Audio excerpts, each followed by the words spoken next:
Bonsoir. Donc nous allons poursuivre cette réflexion sur le mouvement et les arts visuels. Merci pour votre présence.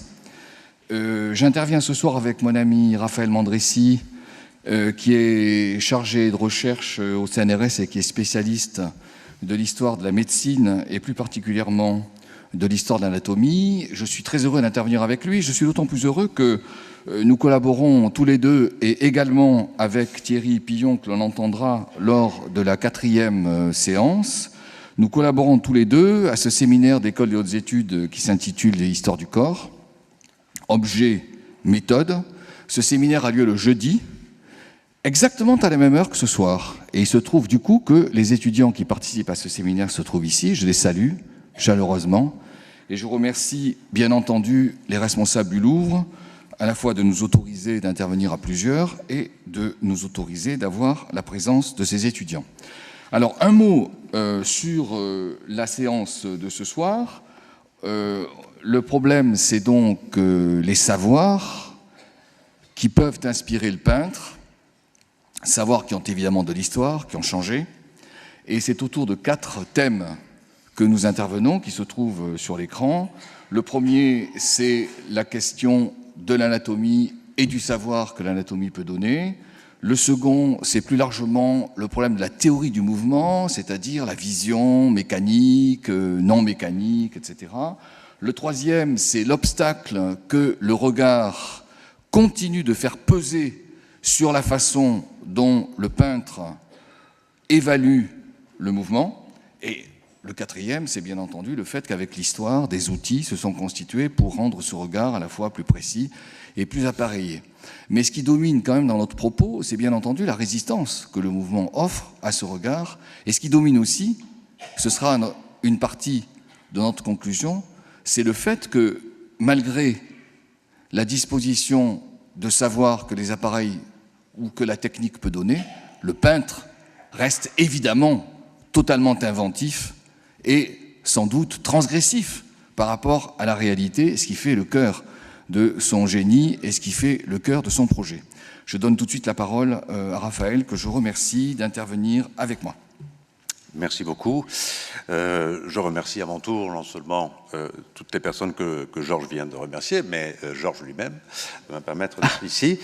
On se remercie. Oui. Voilà. Dans la première partie sur laquelle j'interviens ce soir, je voudrais donc aborder 3 aspects. Le premier concernant les relations entre les artistes et les anatomistes, et plus largement peut-être encore entre les artistes et l'anatomie, notamment dans le cadre de la production d'images imprimées pour illustrer les livres d'anatomie à partir de la Renaissance. Une deuxième partie qui va porter sur la problématique de l'animation du corps dans le cadre précisément de ces images-là, en relation avec certaines caractéristiques fondamentales du savoir anatomique tel qu'il se constitue à l'époque. Et une troisième partie dans laquelle je souhaite aborder conjointement les effets et les tentatives, les recherches, le travail qui est fait autour de la perspective linéaire et les enjeux de la géométrisation du corps, le tout bien évidemment lié à la problématique centrale de ce cycle de conférences, à savoir le mouvement. Il n'est peut-être pas inutile de dire 2 mots auparavant sur l'anatomie elle-même et sur l'histoire de l'anatomie en 30 secondes pour situer cette discipline, ce savoir, cette pratique dans la période qui, en gros, va de la fin du Moyen-Âge jusqu'aux Lumières, mais surtout par rapport à ces premières époques. Et si je dis la fin du Moyen-Âge, c'est bien entendu parce que quand je parle d'anatomie, quand je parle d'anatomie ici ce soir, je fais référence à l'anatomie en tant que savoir construit sur la base de la dissection du cadavre humain. Autrement dit, c'est cette anatomie-là qui commence à être pratiquée, qui se développe à partir de la fin du XIIIe siècle et début du XIVe siècle, mais qui prend un essor véritable à la fin du XVe et surtout tout au long du XVIe siècle. Et c'est à ce moment-là, essentiellement, que je vais me situer pour développer mon propos. La première partie, comme je viens de l'annoncer, autour des rapports qui se nouent très tôt entre artistes et anatomistes. Dans l'image que vous avez à l'écran, ce ne sont pas des images d'anatomie au sens d'images qui viennent illustrer un propos savant, mais concernent des productions artistiques qui, déjà, au XVe siècle, s'inspirent, tirent un certain parti des travaux qui, à l'époque, ont déjà été conduits en anatomie, même si, dans ces deux images, on peut, bien entendu, examiner dans le détail les structures anatomiques représentées et voir que ce ne sont pas d'une précision très poussée. Il n'en reste pas moins que ces images et d'autres de la même époque permettent d'indiquer ce lien qui va dans les deux sens, bien entendu, dans les deux sens, à savoir les artistes qui travaillent avec les anatomistes pour devenir les illustrateurs des livres d'anatomie, et en même temps l'investissement d'éléments de ce savoir anatomique dans le travail artistique stricto sensu. Je n'ai pas besoin de présenter les dessins de Léonard de Vinci, que j'ai décidé de mettre parmi les images que je voulais montrer pour deux raisons. La première, c'est précisément parce que ce sont des travaux très connus et ceci permet, d'une part, de dissiper un éventuel malentendu. Ces dessins anatomiques de Léonard n'ont eu aucune influence sur l'histoire de l'anatomie jusqu'au XIXe siècle. Autrement dit, pour la simple raison qu'ils sont restés non publics.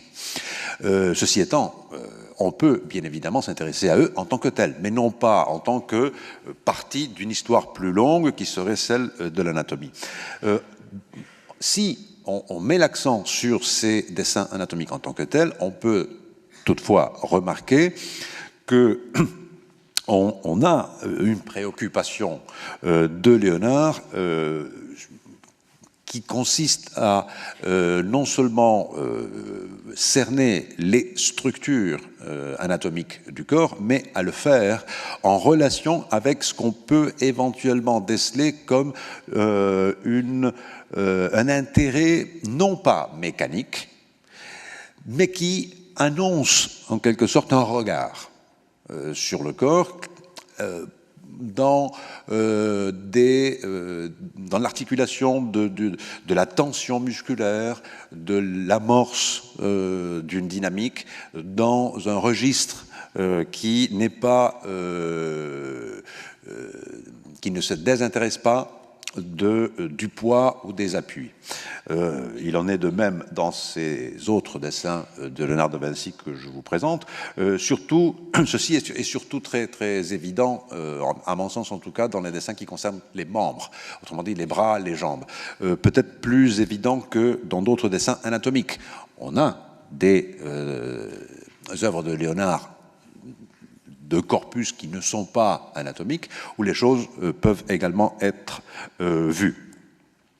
Dans cette image, qui correspond donc à une œuvre artistique de Donatello, qui représente dans l'église de Saint-Antoine à Padoue un des miracles du saint, le miracle dit du cœur de l'avare, on a encore un indice de ce lien assez étroit qui se crée entre artistes et anatomistes, puisque En réalité, la configuration générale de la scène de ce miracle tel que Donatello l'exprime n'est autre chose qu'une séance d'anatomie telle qu'elle se pratiquait à l'époque, comme on le voit dans ces autres images, anatomiques. Ces scènes-là représente donc l'organisation, le mode selon lequel les anatomies se pratiquaient. J'en viens au premier livre d'anatomie illustré au sens plus ou moins contemporain du terme, à savoir dans lequel il y a un nombre suffisamment significatif d'images pour considérer que c'est un ouvrage donc, qui laisse à l'activité visuelle du lecteur une place importante, et par ailleurs parce que c'est le premier qui est illustré avec des images qui ont été spécialement composées pour cet ouvrage. Alors qu'auparavant, on a inséré des images peut-être des images anatomiques dans des livres d'anatomie, mais qui n'avaient pas été créés pour le livre en question. Et ce qu'on remarque là encore très vite, c'est l'inspiration artistique, l'inspiration qui provient d'une culture visuelle de l'époque dans la production d'images d'anatomie de ces deux écorchés du livre dont vous avez la date, l'auteur et le titre à l'écran. Mais en plus, parce que, et c'est là un aspect fondamental par rapport aux questions qui nous intéressent ce soir, parce que cet appel qui est fait à la culture visuelle de l'époque d'une manière générale permet de restituer dans une image imprimée d'anatomie quelque chose que l'anatomie elle-même a du mal à cerner, la vie, par conséquent le mouvement.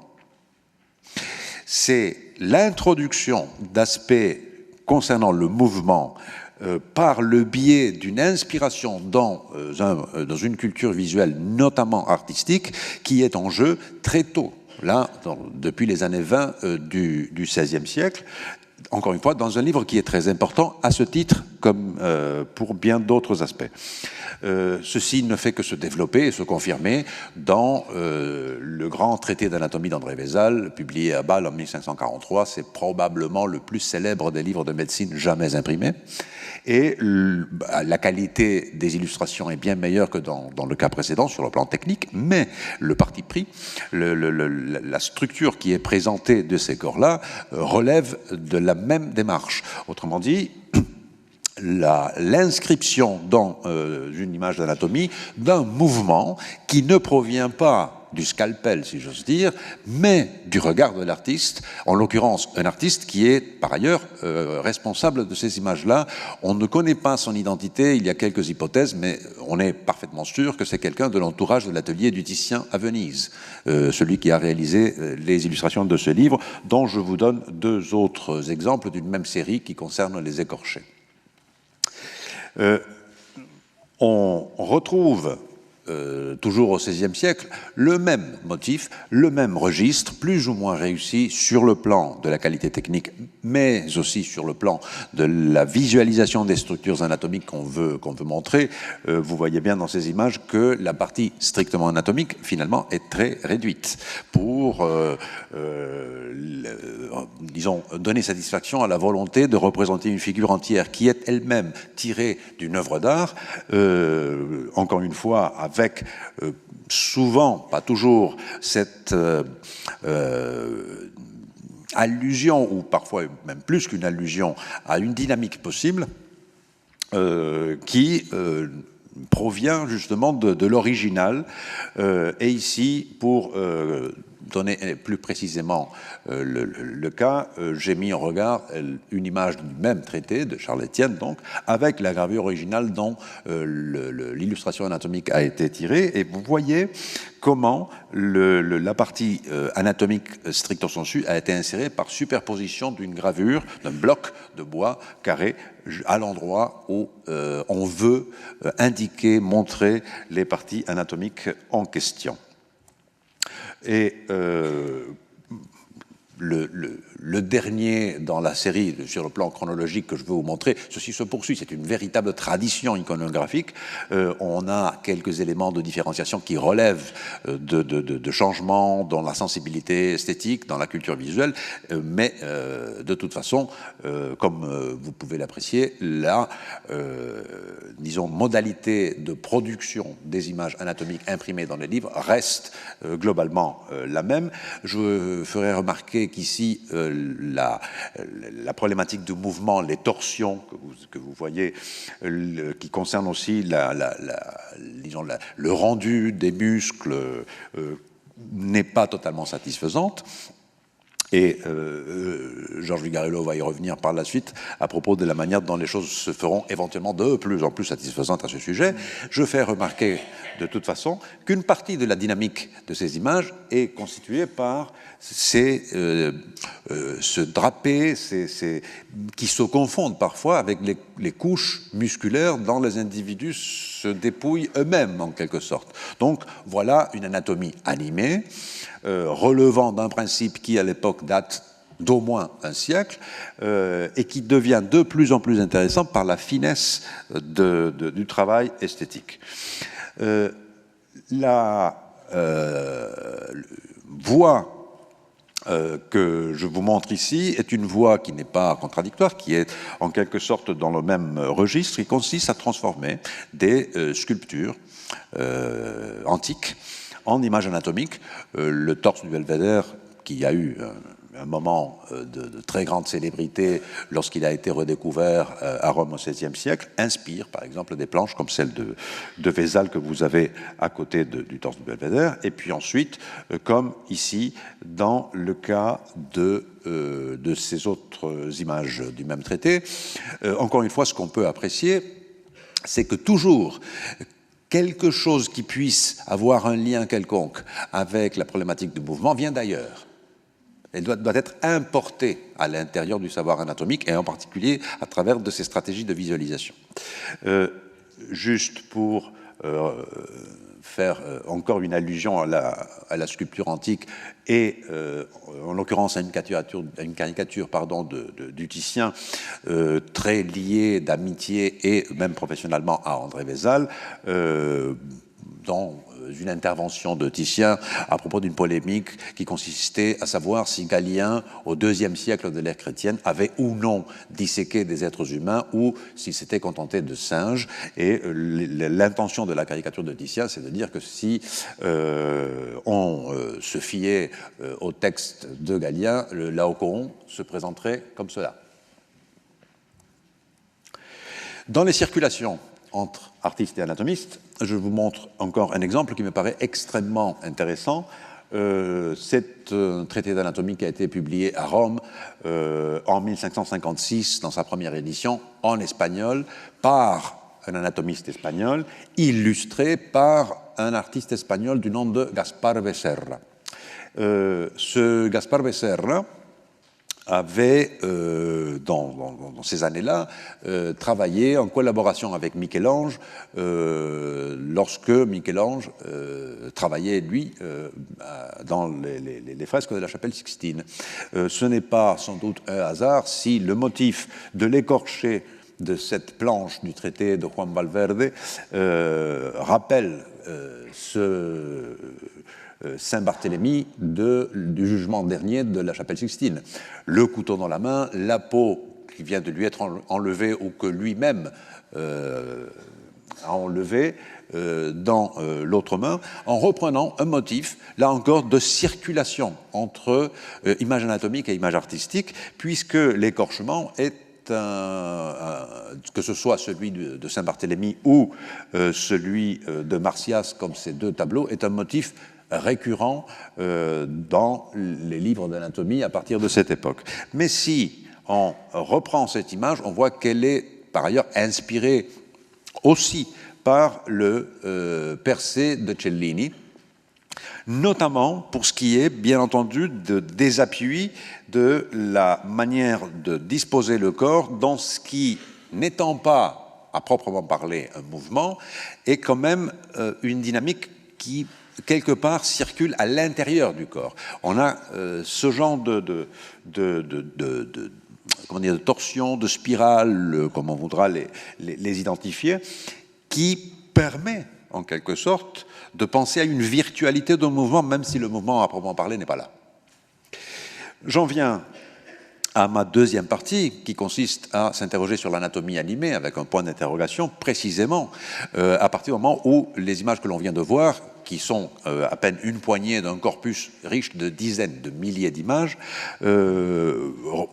proposent très majoritairement des figures humaines qui sont loin de ressembler à ce que l'anatomie utilise comme matière première pour son travail de recherche, à savoir des cadavres.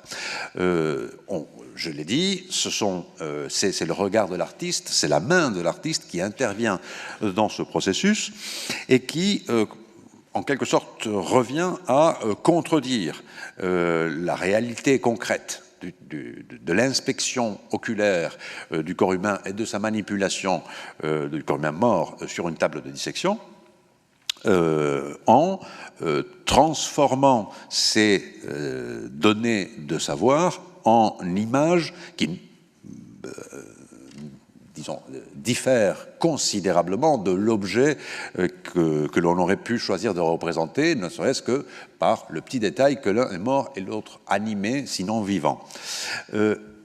La question est très, très, très importante vis-à-vis de la problématique du mouvement, puisqu'on a là quand même une limite extrêmement sérieuse de l'entreprise anatomique pour se concentrer sur tout ce qui relève de la vie. C'est un formidable paradoxe historique, puisque, à l'époque moderne, les sciences de la vie, dans le cadre de l'Europe occidentale, se sont construites sur l'examen d'objets morts. Dans ces deux frontispices que vous avez à l'écran, on retrouve, là encore, un élément qui est un de plus parmi ceux qui concernent la circulation entre la sphère des arts et la sphère des savoirs médicaux. Celui que vous avez à gauche est le frontispice, donc la page de titre, du premier traité d'anatomie artistique jamais publié. Ça arrive donc, comme vous voyez, plus tardivement que les livres d'anatomie médicale. Et celui de droite est un traité d'anatomie, comme il y en avait déjà à l'époque un très très très grand nombre. Or, dans les deux cas, ce qui est présenté, c'est des techniques d'atelier, autrement dit d'atelier d'artistes, puisque à partir du moment où les artistes investissent le champ anatomique, ils travaillent eux aussi avec des corps morts pour obtenir des positions de ces cadavres. Il faut, entre autres, ce n'est pas le seul procédé, mais c'est le procédé le plus important, en tout cas en termes d'exhibition par l'image, de ces cordes et de ces poulies pour faire que ces cadavres-là puissent ressembler en quelque sorte ou avoir une position physique qui puisse rappeler celle d'un corps animé. Vous le voyez également dans des livres d'anatomie où ces cordes-là apparaissent, peut-être comme un clin d'œil. Et lorsque on va du côté de la peinture, on retrouve dans de très nombreux tableaux des corps animés, donc pourvus de la potentialité d'un mouvement, mais qui, par toute une série d'autres aspects qu'on pourrait analyser, rappellent furieusement des cadavres suspendus à l'aide des cordes. C'est le cas de cette Pietà, mais on pourrait multiplier les exemples où la tonicité musculaire qui est mise en place, les positions qui sont assumées par les personnages, les cordes qui elles-mêmes sont présentes parfois, comme dans le Saint-Sébastien del Greco, l'image du milieu, montrent bien que le modèle en question est un modèle mort. Et on arrive finalement à cette situation paradoxale, c'est l'intrusion dans le domaine des arts visuels d'un obstacle formidable qui provient de l'anatomie. Autrement dit, cette absence de dynamique, parce qu'il y a l'absence de vie, opère comme s'il y avait une contamination du travail artistique par la fréquentation que ce travail artistique a cultivé avec le savoir anatomique. Je vous livre d'autres exemples de tableaux qui vont dans le même sens et que je ne commente pas dans le détail pour des raisons de temps, mais qui, en fait, renvoient exactement au même problème et au même principe. On est au XVIIe siècle avec Nicolas Poussin, on est dans le même registre. Alors, obstacle évident, tentative de le surmonter, difficulté pour le surmonter, production d'objets visuels qui rendent compte de cette tension. Ceci étant, il y a d'autres possibilités, et c'est ma troisième et dernière partie, celle de la perspective et celle de la géométrisation. Je ne vais pas entrer, bien entendu, dans l'histoire de la perspective. Je rappelle juste par cette image de Dürer que c'est une technique de peintre, mais c'est également un objet mathématique qui se met en place à la Renaissance et qui permet, pour utiliser les mots de Leon Battista Alberti, de développer la construzione legittima, c'est-à-dire de donner à l'image construite sur la base de ce procédé, qui est en fait un plan qui coupe la pyramide visuelle dont le sommet est le point de vue et la base est l'objet représenté, avec un intérêt très marqué pour la question des proportions, avec des ouvrages extrêmement célèbres comme celui sur les proportions précisément, encore une fois, de Dürer, mais également dans des travaux qui vont articuler les deux problématiques, celle de la perspective et celle des proportions, comme dans le De Prospectiva Pingendi de Piero della Francesca, où on avance vers, d'une part, quelque chose de fondamental qui est de briser, si vous voulez, l'image de l'objet, non pas l'image, le rapport entre l'image de l'objet et les objets environnants, l'espace environnant et le point de vue. Autrement dit, cet objet-là, à travers la perspective, va changer de forme lorsque il se présente comme une image en fonction du point de vue qui se déplace. Mais les rapports métriques intrinsèques entre ces différentes mesures possibles restent stables. De même que restent stables les rapports métriques entre l'objet et d'autres objets avec lesquels il partage un espace. Et puis ensuite, ces rapports seront également stables entre l'objet et l'espace lui-même. Autrement dit, la perspective permet finalement de donner une stabilité à l'image, condition fondamentale pour deux choses. Pour que l'image savante ou scientifique puisse exister, et ensuite, pour que le point de vue puisse nouer une relation avec cette image dans laquelle la quantification est possible, et, bien entendu, mais ça, cela va de soi avec la perspective, la profondeur est possible. Et donc, on en arrive à des tentatives de géométrisation comme celle-ci, d'Erhard Schön, qui, sur la base, bien entendu, de la perspective du travail sur les proportions, conçoit la possibilité de composer le corps humain à partir d'une série de solides euclidiens. C'est, même si ce n'est pas accompli en soi, mais par la géométrie, on arrive, théoriquement du moins, à l'idée que le corps, ses positions dans l'espace, et par conséquent, tout ce qui relève des différentes attitudes qu'un corps peut assumer, relève d'une quantification possible. Ces images de Schön qui concernent la tête, dans un cas comme pour Piero della Francesca, ou encore des corps qui, manifestement, sont, en plus du traitement auquel je viens de faire allusion, sont engagés dans un mouvement qui Et du coup, dans une profondeur et donc dans une fuite qui introduit un élément supplémentaire dans la dynamique, le montre bien comme cette autre image du même Schoen. Schoen est un graveur extrêmement prolifique. Il y a plus de 1200 gravures de Schoen, qui est un contemporain de Dürer et qui d'ailleurs s'inspire de Dürer pour ses travaux. Et puis ensuite, toujours du même Schoen, ce ne sont plus ici des esquisses pour mettre au point une démarche, c'est l'application de cette démarche dans une gravure extrêmement complexe. Et je termine dans le même registre par d'autres travaux qui vont dans le même sens, dans cette idée de la géométrisation, de la perspective et des proportions dans le livre de portraiture de Jean Cousin à la fin du XVIe siècle. Il n'en reste pas moins que on a des modalités de restitution d'un mouvement possible qui butent toutes contre un obstacle.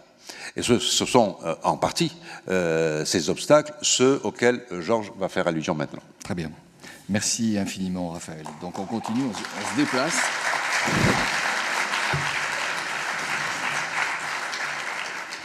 C'est donc un déplacement de position. Et effectivement, ce à quoi je crois il faut être très sensible, c'est à l'obstacle que représente la transposition, d'une part animer un corps qui ne l'est pas, et donc comment restituer de l'anatomie qui soit une anatomie mobile, et d'autre part, pour le peintre, restituer dans le mouvement quelque chose qui conserve le dispositif de la proportion. Se pose, au-delà de cela, se pose la question de la théorie du mouvement, c'est-à-dire quelle vision a-t-on du mouvement, comment l'explique-t-on? Moi, c'est là-dessus que je voudrais consacrer quelques instants à une deuxième grande partie, comment l'explique-t-on? Et vous allez voir que ces explications changent dans le temps.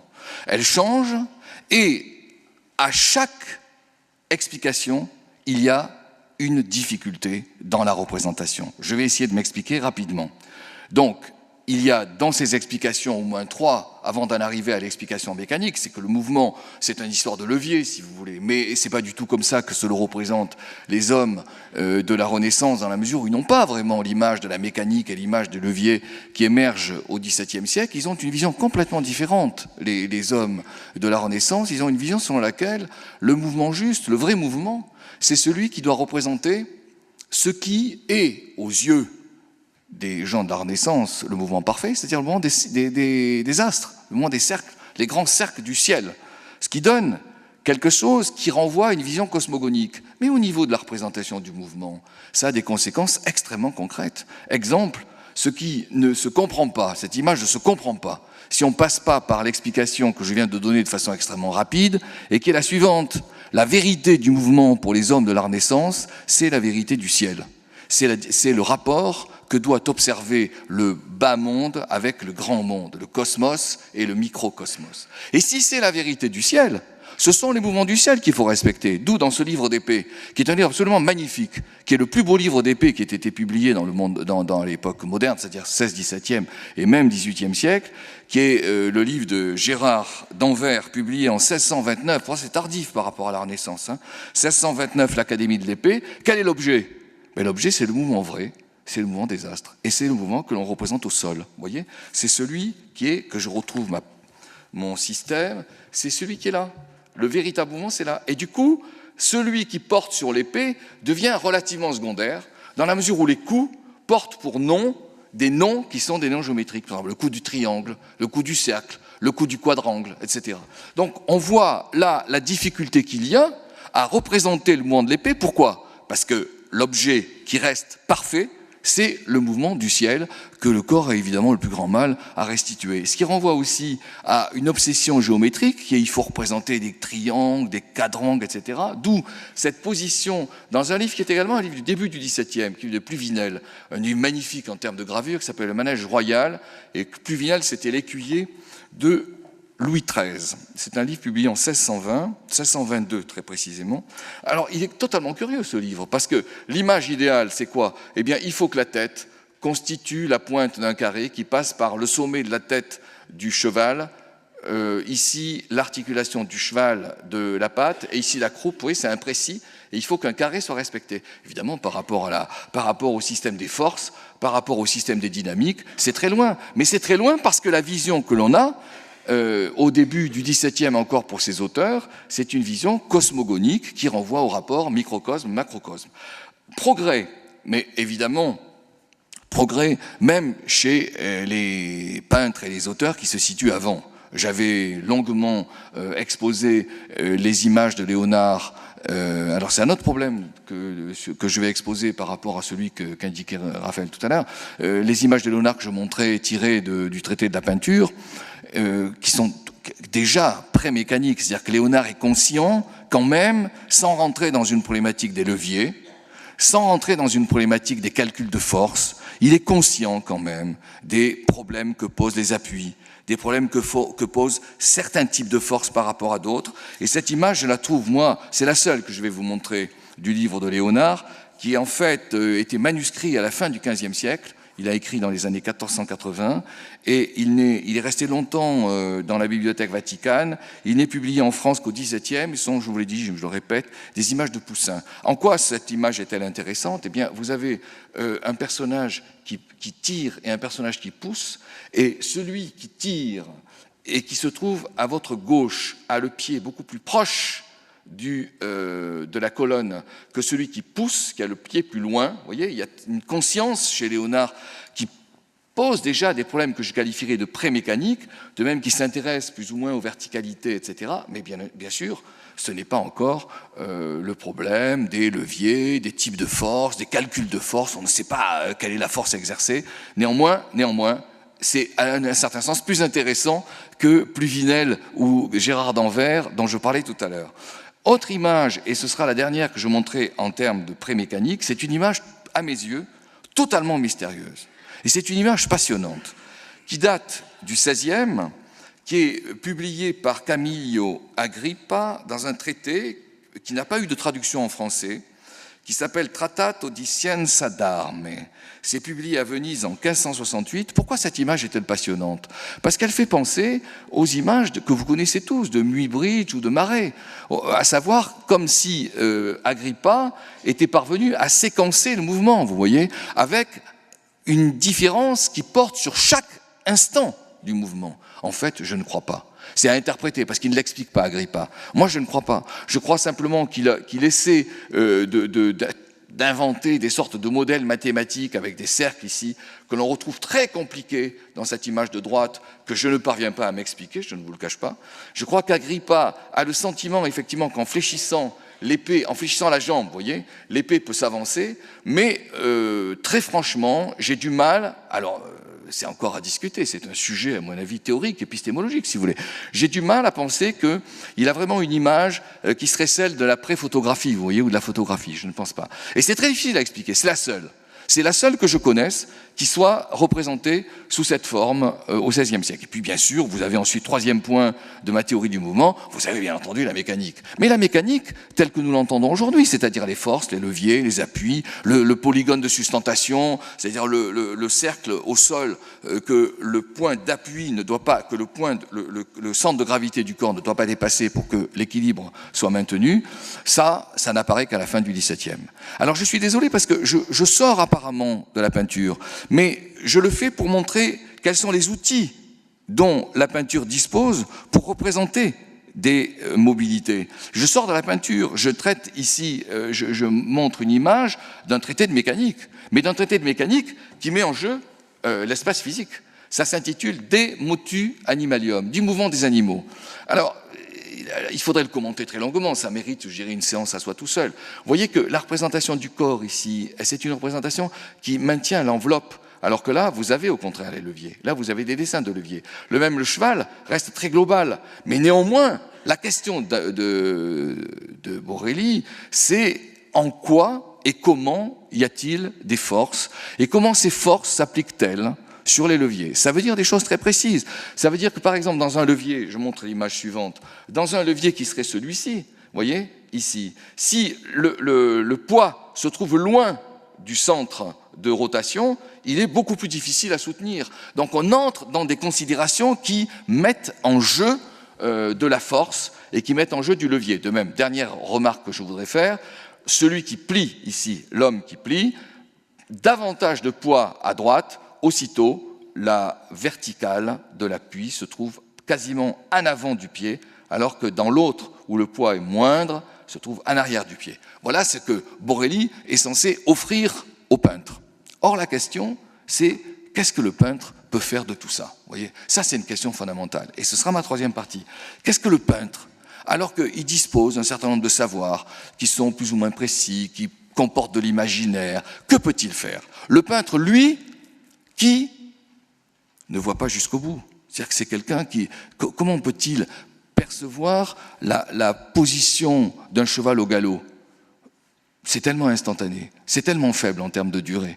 Et là, on va voir que le peintre, il est confronté à des difficultés qui sont majeures, exactement comme l'anatomiste était confronté à des difficultés majeures lorsqu'il s'agissait de trouver la position d'un muscle au moment d'un mouvement, vous voyez. Nouvelle difficulté, nouvel obstacle. Moi, je trouve que c'est très intéressant dans ces questions, ce sont les obstacles que les peintres et les illustrateurs rencontrent et comment ils vont en partie, mais seulement en partie souvent, les surmonter. Alors qu'est-ce que c'est que l'obstacle du regard? Bien, dans certains cas, bien entendu, on l'a vu pour Léonard, les forces sont plus ou moins entreaperçues. Ce sera ma première partie. Mais il y a de l'impuissance ensuite. Les forces sont entreaperçues. Ce sera ma première partie. Je vous avais montré la semaine dernière, je reprends souvent des toiles que j'ai déjà présentées. Je vous avais montré la semaine dernière que dans cette peinture de Dürer, on voit très bien que Dürer est parfaitement conscient des appuis, de la poussée de la jambe arrière, de l'appui de la jambe avant, de la position du tronc relativement avancé. C'est une image qui a une sorte de logique physique, si vous voulez. Elle est assez remarquable, c'est Dürer jeune, c'est une toile de 1500 qui se trouve à Nürnberg en Allemagne, Hercule et les oiseaux du lac Saint-Phal. Moi, je la trouve extrêmement importante pour signifier la prise de conscience chez le peintre d'un certain nombre de forces, d'un certain nombre d'équilibres, d'exigences posées par l'équilibre. Prenons un autre tableau plus tardif de Poussin, qui est un tableau du début du XVIIe. Vous avez la date là-haut. Je l'ai un petit peu, c'est 1620, je crois. Non, 1630. Hein. La bacchanale devant un terme. Alors, passionnant. Parce que Poussin, lui, il est très conscient, fameux polygone de sustentation, avant même que Borelli les définisse. Il est très conscient du fait que si on veut montrer une position dynamique, il faut décentrer ce qui ne s'appelle pas encore le centre de gravité par rapport aux appuis, pour montrer quelque chose qui renvoie à une sorte d'effet de déséquilibre entraînant du mouvement, ce qui n'est pas le cas de celui qui se trouve avant. Vous voyez ? Donc là, vous avez une position qui, par le choix de l'artiste, donne le sentiment du mouvement. 1630, ça me paraît très important parce qu'on va retrouver la même chose chez des peintres à la même époque, en particulier Rubens, à la même époque, dans les années 1630.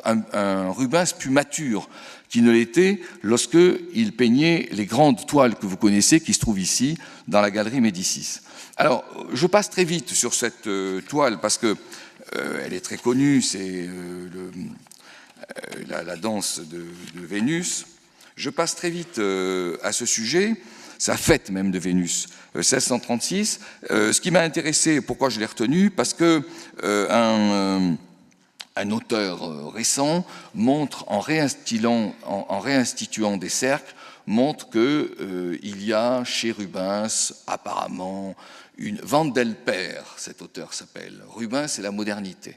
Il y a chez Rubens une conscience de la dynamique et du mouvement. Mais vous voyez qu'ici, on n'est pas chez Borelli. Hein. On est simplement dans le sentiment qu'avec des cercles, avec des positions déséquilibrées, on peut donner de la dynamique. C'est beaucoup plus net, bien entendu, dans la toile que vous connaissez, la danse paysanne qui se trouve au Prado, qui est à peu près de la même époque que le Poussin, 1633-1637. Qu'est-ce qui est passionnant dans cette danse paysanne? C'est évidemment le fait que les appuis sont débordés par le haut du corps. Et c'est précisément parce qu'ils sont débordés qu'une dynamique peut s'installer. On le voit encore plus précisément dans le détail, vous voyez. En plus, il se trouve ici que Rubens, en utilisant la perspective, je vous renvoie à ce que j'évoquais lorsque je parlais des tableaux de Tintoret, en particulier la crucifixion, où vous aviez les travailleurs qui débordaient en sorte du tableau, ou la princesse, par exemple, dans le Saint-Georges, qui semble sortir du tableau. Ici, vous avez le sentiment que celle-ci sort du tableau. Et vous voyez, son appui est là, et le corps est en avant. Et là, c'est une invention de la peinture que je trouve très forte, parce que c'est vraiment la création, une passion qui porte sur le mouvement, et qui est évidemment tout à fait originale, que l'on retrouvait dans le Poussin de tout à l'heure. Période plus assurée, si je puis dire, ce tableau qui est peu connu et que je trouve important pour plusieurs raisons, il faudrait le commenter longuement, qui est un tableau d'un Anglais, John Singleton Copley, Watson et le requin, 18e. Alors là, on a évidemment un principe de force totalement observé, l'appui, les mains au-dessus qui poussent vers le requin pour planter le harpon. C'est une histoire qui est intéressante. Pourquoi ? Parce qu'elle héroïse des personnes en dehors de ce que l'héroïsation a mobilisé pendant des siècles, à savoir la mythologie ou évidemment la Bible, le Nouveau Testament, etc. Là, c'est une héroïsation d'un individu qui est un Watson, qui a perdu sa jambe dans cette malheureuse affaire. Mais ce qui est très intéressant quand même, c'est vraiment l'observation, cette fois quasi mécanique, de la disposition du mouvement. Mais j'en viens à ce qui me paraît beaucoup plus important. C'est une double impuissance. Une impuissance à dire, malgré l'existence de la dynamique, c'est-à-dire à décrire.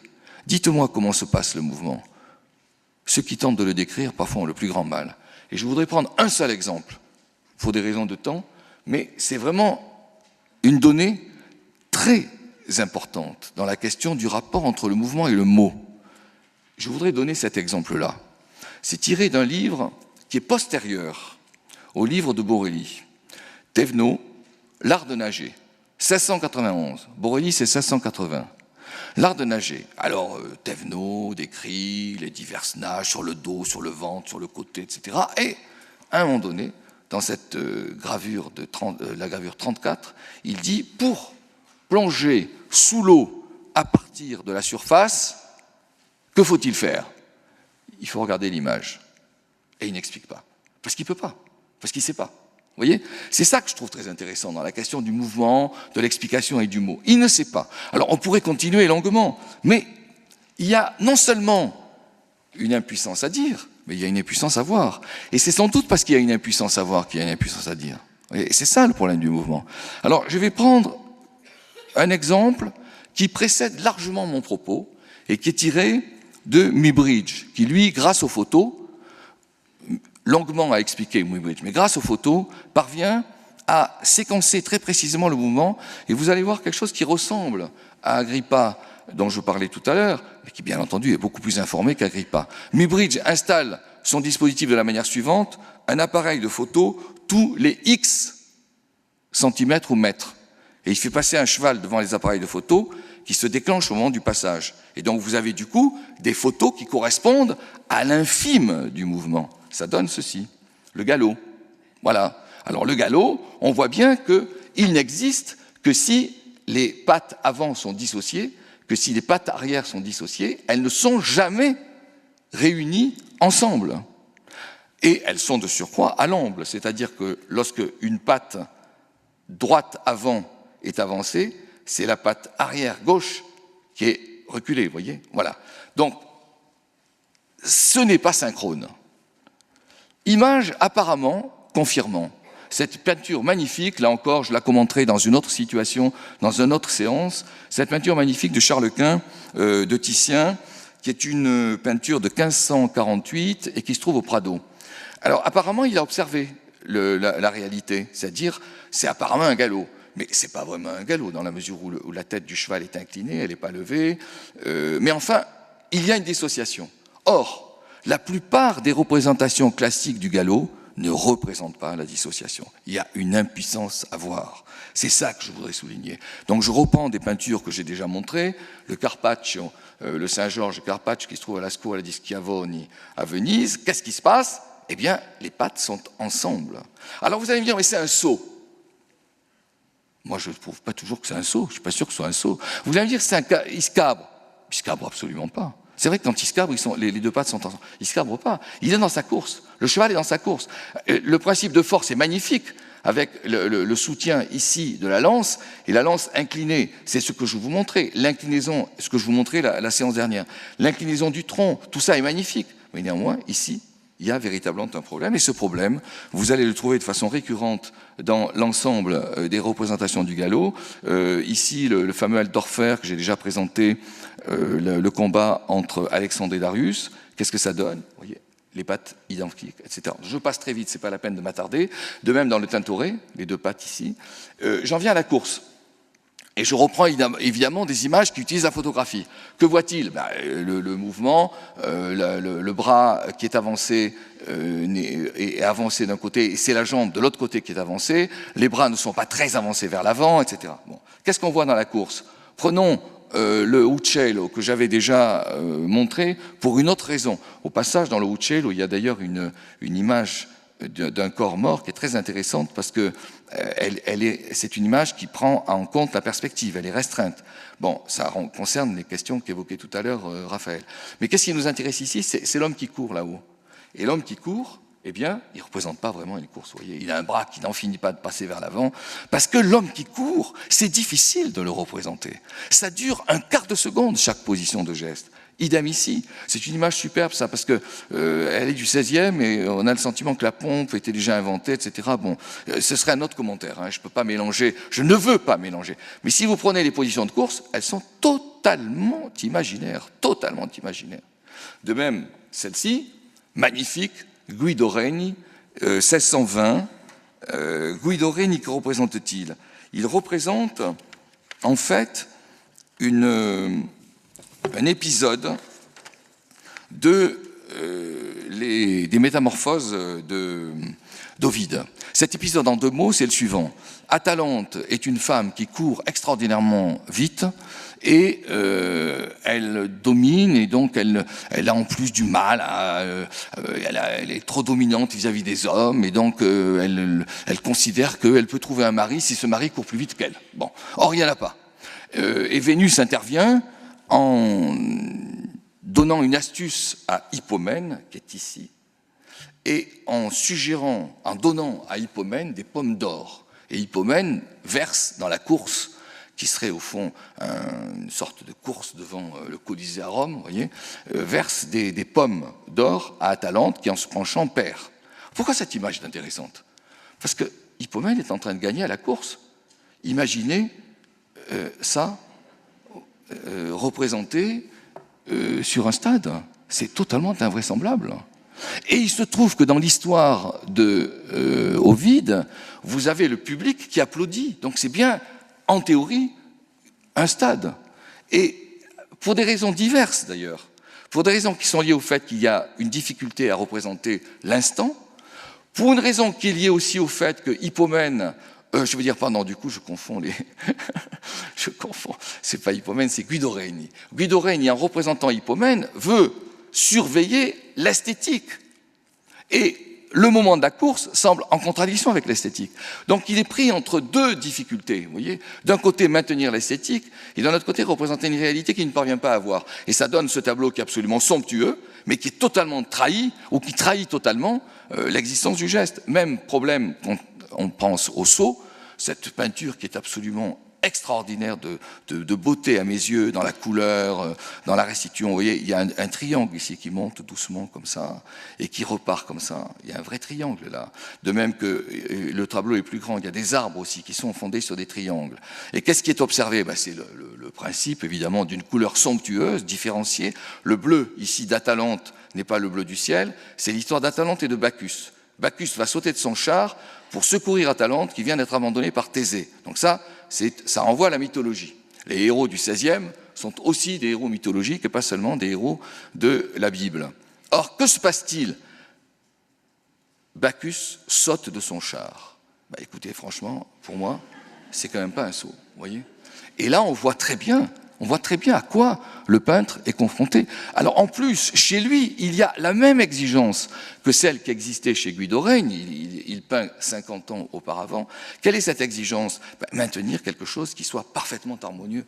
Donc vous avez le triangle ici, vous avez le triangle des jambes de Bacchus, et vous avez cet enfant qui joue le même rôle que Bacchus dans l'ensemble. Donc il y a une répercussion, vous voyez, d'esthétique qui trahit le respect du mouvement. Je passe très vite sur des gravures pour des raisons de temps qui sont censées aussi représenter le mouvement. Sur Jacques Rigaud au XVIIIe, qui représente des compétitions faites dans les villages. C'est un triple saut.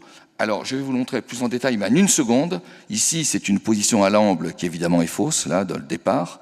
Et voilà le saut. On ne sait pas si c'est bien respecté. En revanche, celui-ci semble relativement fidèle. Et je connais un commentateur qui dit, au fond, Jacques Rigaud a représenté, avant notre période, le triple saut. Personnellement, je n'en suis pas si sûr. Je ne vous citerai pas l'auteur pour des raisons de discrétion, parce que je trouve ça ridicule. Mais c'est vrai que c'est quand même, il y a de l'ordre de l'illusion. Beaucoup plus illusoire dans la représentation du mouvement.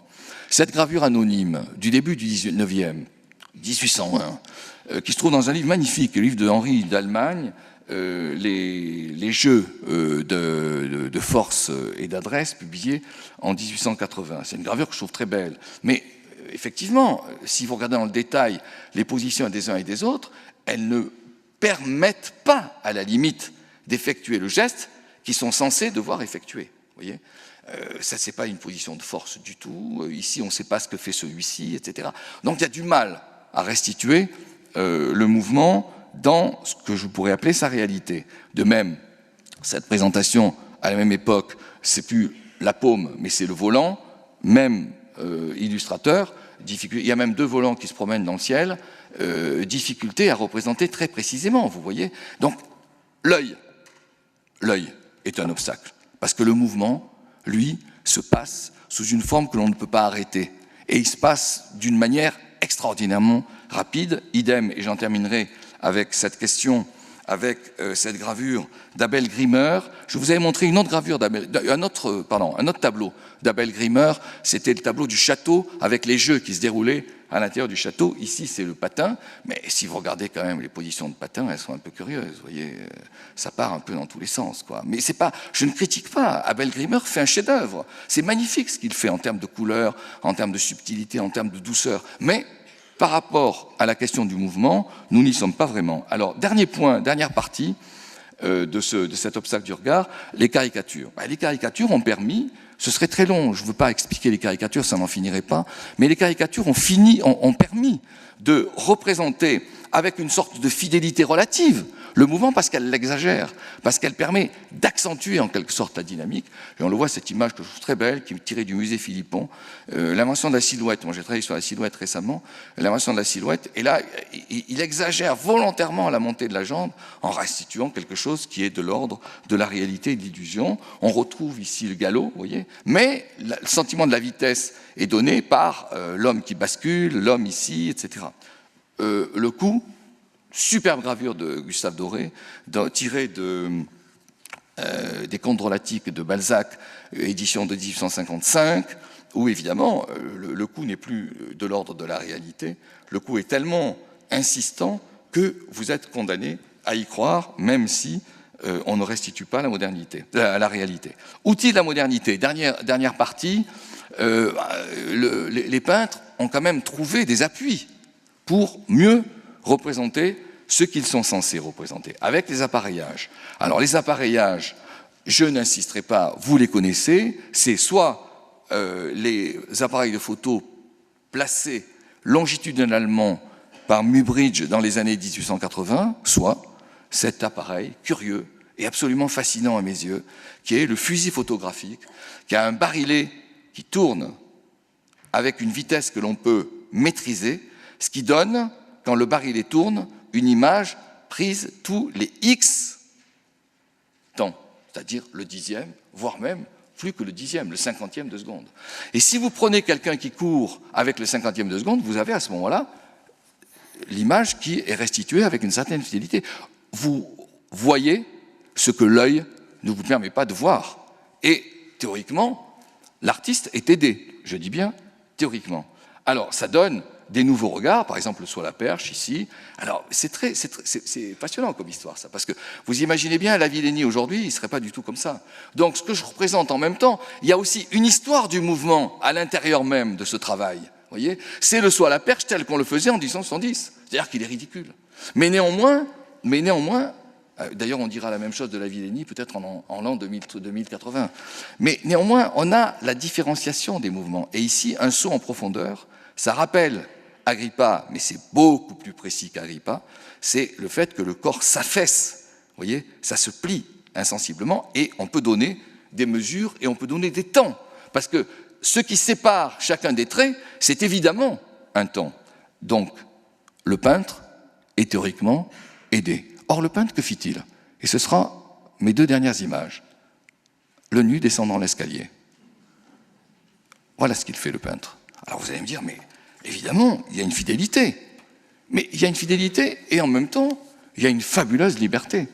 Parce que ce que représente Duchamp en 1913, ce qui avait scandalisé lorsque ça avait été exposé à New York pour la première fois, eh bien, certains disent c'est une personne androgyne, d'autres disent c'est une image de l'auto-engendrement de l'être qui sort comme ça de sa gangue, d'autres disent c'est uniquement fait pour de la provocation, d'autres disent encore c'est une façon de se valoriser, c'est pas vraiment la réalité. Et que dit Duchamp?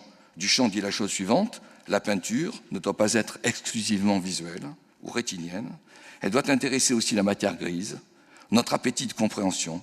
C'est une interview donnée en 1955 pour le musée d'art de Philadelphie. Donc le peintre, à la fois, utilise la donnée, mais il s'en affranchit, exactement comme Guido Reni inventait, et même s'il était impuissant dans son regard, s'en affranchissait. Dernière image que je voudrais commenter en 1 seconde. Voilà le fameux cavalier, voilà le fameux galop, que pendant des décennies, pour ne pas dire des siècles, les peintres n'ont pas pu voir. Et que nous donne à voir ici Carlo Carra? C'est apparemment, effectivement, une image tirée de ce que Muybridge pourrait nous montrer. Mais quel est le commentaire de Carlo Carra? Et c'est ça que je trouve très important. Je voudrais renverser en quelque sorte la problématique que nous employons dès le début, c'est-à-dire la recherche du réel. Mais est-ce que le peintre est nécessairement à la recherche du réel? Voilà ce que dit Carlo Carra, Le Cavalier Rouge, 1912, même période que le nu descendant l'escalier de Duchamp. En réalité, et vous allez voir qu'il s'inspire aussi de la science, mais il en fait ce qu'il veut en faire. En réalité, tout bouge, tout court, tout transforme rapidement, tout se transforme rapidement. Étant donné la persistance de l'image sur la rétine, donc la science, les objets en mouvement se multiplient, se déforment en se poursuivant comme des vibrations précipitées dans l'espace qu'ils parcourent. C'est ainsi qu'un cheval courant n'a pas 4 jambes, mais 20, et leurs mouvements sont triangulaires.